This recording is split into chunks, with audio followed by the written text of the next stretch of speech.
Ren voulut partir, mais quelque chose le retint. « Apprenez-moi. » Le vieil homme accepta, mais pas avec des combats. Le premier jour, il lui donna un balai.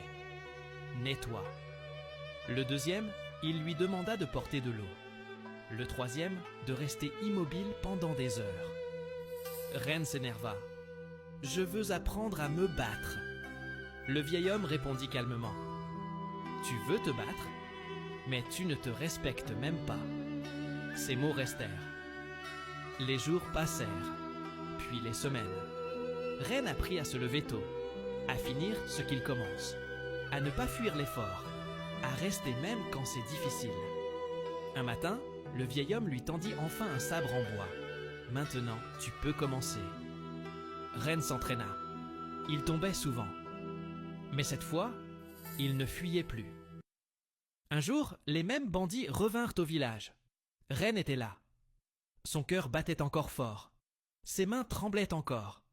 Mais il ne bougea pas. Il avança, lentement. Pas comme un héros, mais comme quelqu'un qui a décidé de ne plus se mentir. Le combat fut court. Pas parfait, mais réel. Les bandits partirent. Le village était sauvé.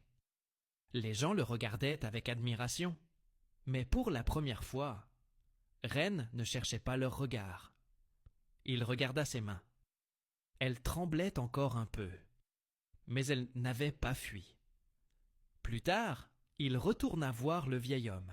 « Suis-je enfin un samouraï ?» Le vieil homme sourit légèrement. « Non !»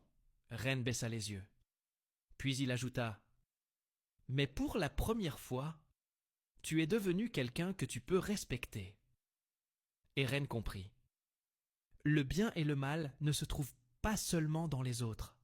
Ils vivent en nous, dans chaque choix, fuir ou rester, mentir ou accepter, se cacher ou se construire. Ce jour-là, Ren ne devint pas le plus grand des samouraïs, mais il devint quelque chose de plus rare. Un homme capable de se regarder en face et de ne plus détourner les yeux.